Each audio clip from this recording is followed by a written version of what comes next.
Here I am approaching the horse, placing the lead rope over its neck to catch it before sliding the halter on.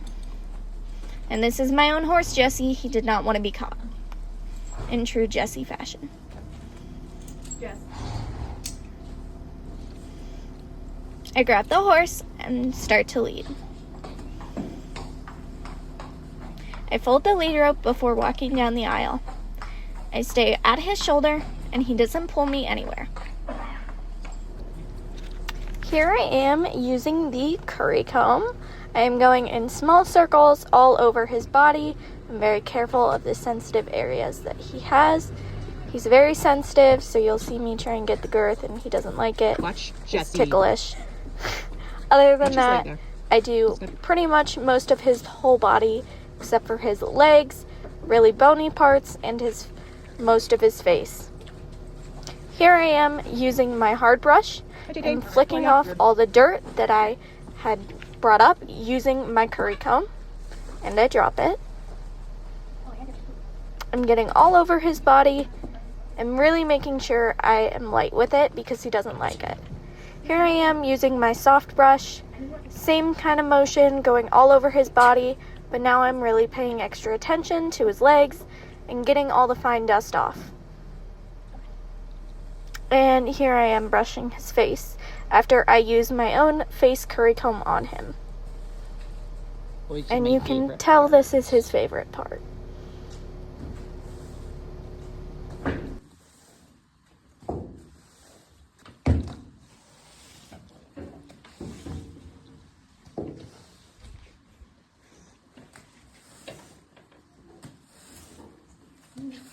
You're okay.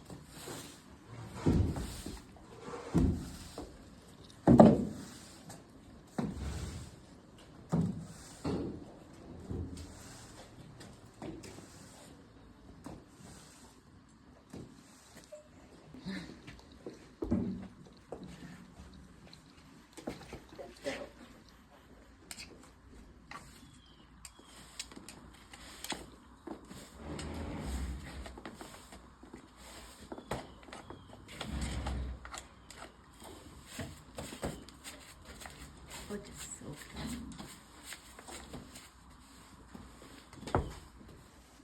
Back.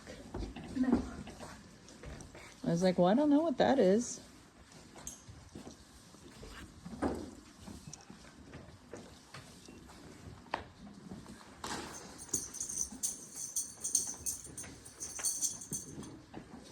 Hi, cuties. Hi, cuties.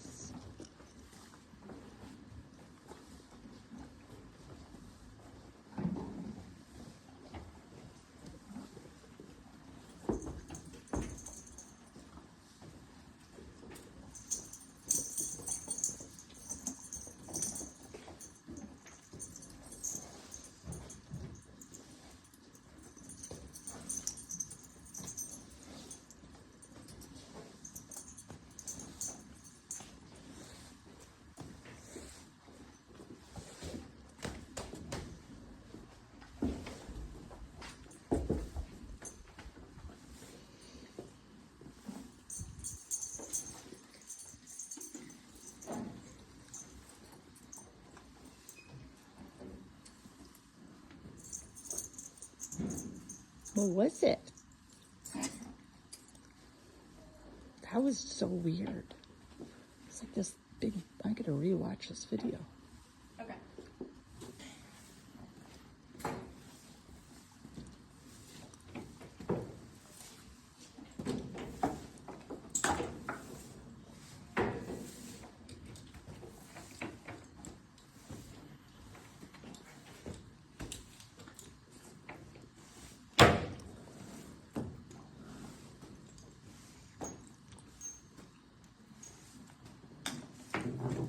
Jess.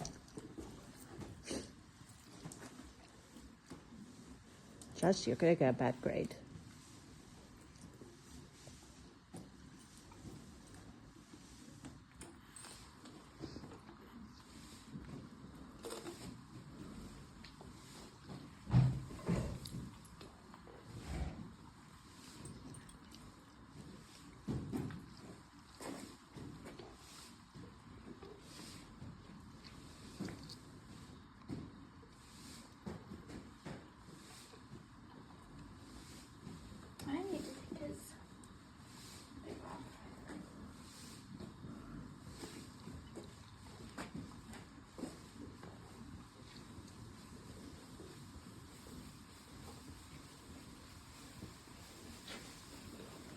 Yes.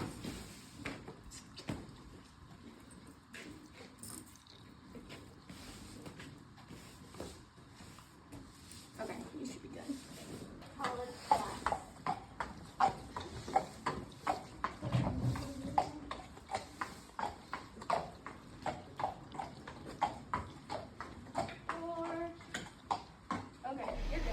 Here's how I fit my English saddle. I'm going to place the saddle on his back, slide it into position, and move my strap out of the way. And then I'm going to check that the saddle is not pinching the shoulder.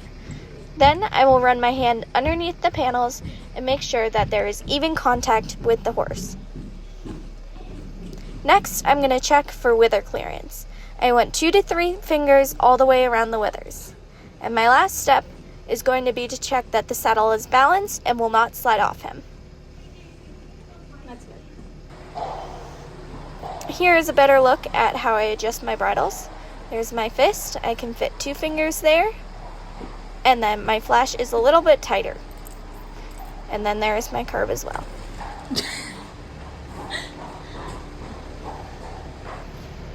Here I am cleaning the saddle.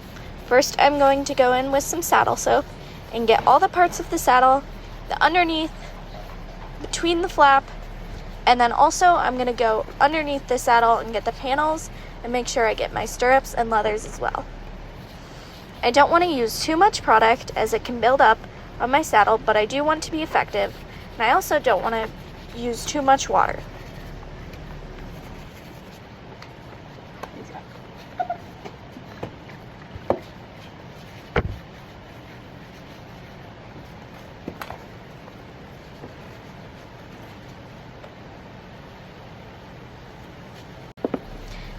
Now I'm going in with my saddle conditioning product, making sure to really work that into the leather and hitting all the same spots that I hit with my saddle cleaner.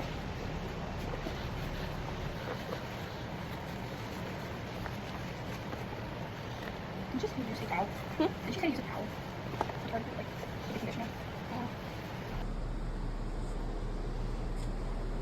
This is the after product of my saddle cleaning. And as I lift the flap, you can see that I did get the underneath as well. And then if I just move the saddle, I can show you the paneling and full underneath of the saddle is clean. And here is my figure-eighted and cleaned bridle and bit. All nice and ready to be put away. Here I am detangling my horse's tail. I first applied product before working from the bottom all the way to the top, being careful not to pull any hair.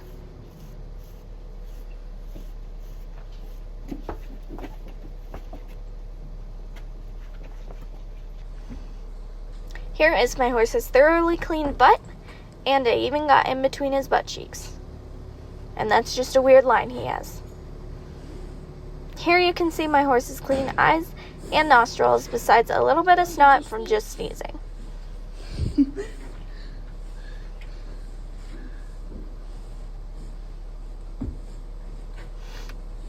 He also has a clean muzzle as well. Here is my fully clean and shiny horse. You can see there is no dirt, mud, or shavings or hay of any kind on him, even underneath his belly. On top of his back, you can see I reached all points. Here is his detangled and brushed out tail, and the other side of him. You can see the saddle area is clean, along with his body. His legs are clean, his belly is clean, he just has a weird bump there, and he also just has a marking there.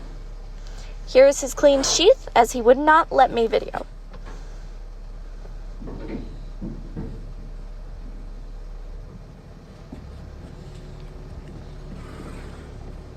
And moving to the other side, you can see that it is thoroughly cleaned. And here is a bean I removed and placed onto a baby wipe. Here are finished hoofs. You can see the product reaches all the way around the hoof, including his back feet as well, if he shows you.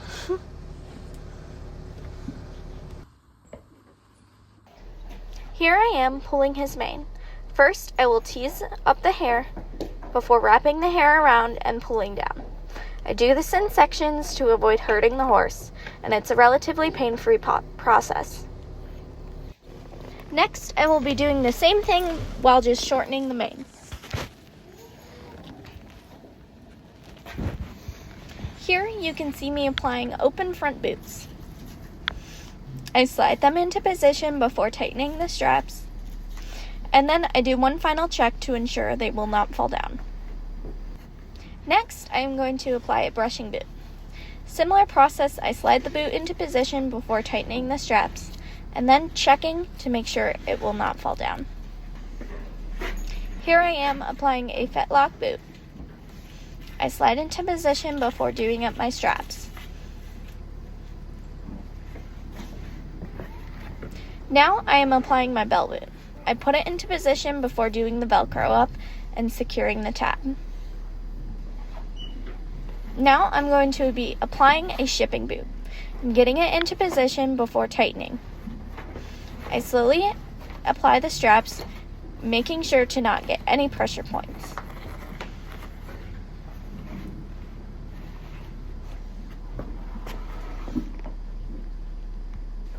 Here is a final look of what all the boots look like on.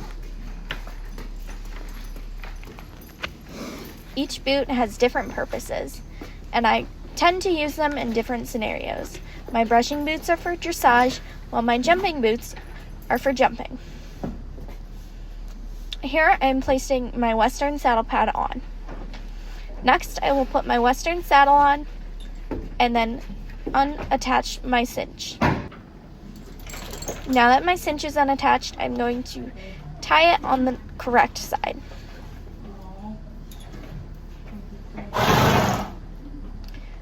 I do my initial loop through.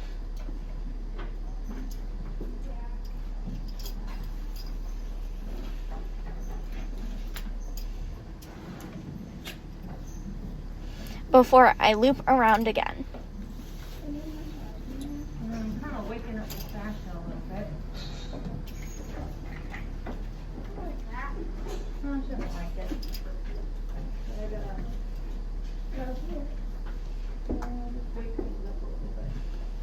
I buckle my cinch before I head to do my Texas tee.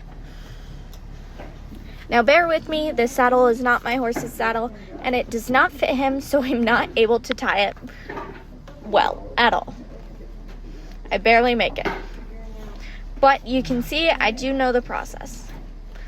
I'm going to go down, around, back up, and then through. Even though I ran out.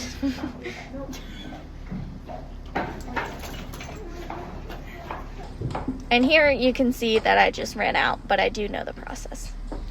Next, I am checking my Western saddle fit. As you can see, this saddle pinches his shoulders and is slightly too big for him. You can see it's a little bit too big behind, and it does not fit him well as it slides around. Now I am putting on a cribbing collar. I'm going to put it in place, doing the back strap first so that I can have it secure. I'm going to tighten it just enough so that it prohibits him from cribbing. Next, I take the front strap and put it across his forehead.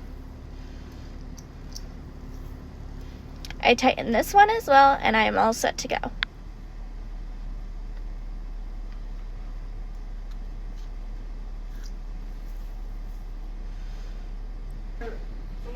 Now I am placing my rope halter on. I slide it over and get the straps ready. And then my phone had an issue, so here I am trying to tie it while my horse tries to use baby wipes. Jess. Please enjoy his cute face because he is adorable. I finished the knot and I will show you the knot. Even though it's not the greatest looking, it is a proper functioning knot. Jess. Again, you can see that this is a little loose because of his bone growth that he does have on his nose. Jess. Now I am applying a fly mask. I only have the pull-on fly masks, so this will have to do. I pull the fly mask on, and I am careful to not mess with his eyes too much. No, this is just... He's had all this stuff. I place his ears in, before adjusting the fly mask and pulling his forelock free. Have to film it, so. What a beautiful forelock we have. So pretty. And here you can see that it is well adjusted and not tight anywhere.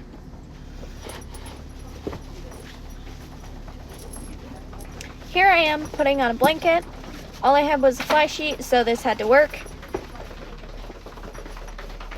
You can see I carefully put it on, being careful not to spook him in the process, before starting with my front straps.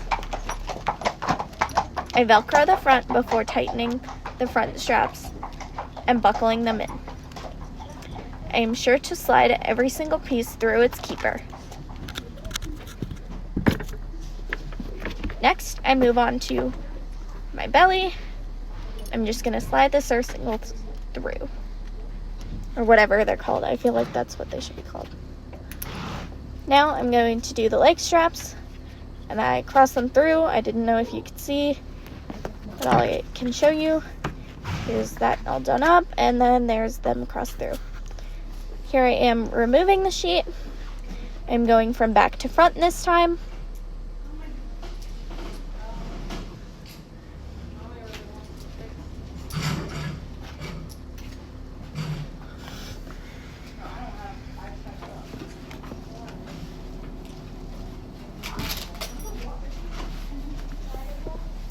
Once my chest is undone, I will fold it back and gently take it off the horse. You can see I fold the neck piece back before folding it back on itself and pulling it off.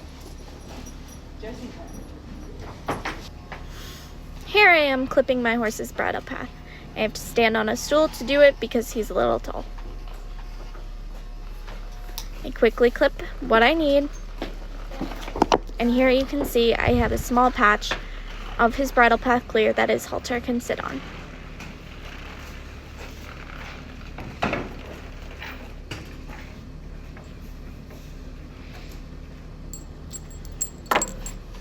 Here's me tying a quick release knot, pulling the lead rope through, tightening it before securing some of the extra length, and then pulling back to test on it. You can see it holds, and then I pull the other rope to release. Here we are jogging. There, he picks up the trot and we jog, and then he slips because he's uncoordinated, and we turn and we jog back. It's hard to see, but I'm not holding on his mouth. My hand is very loosely following.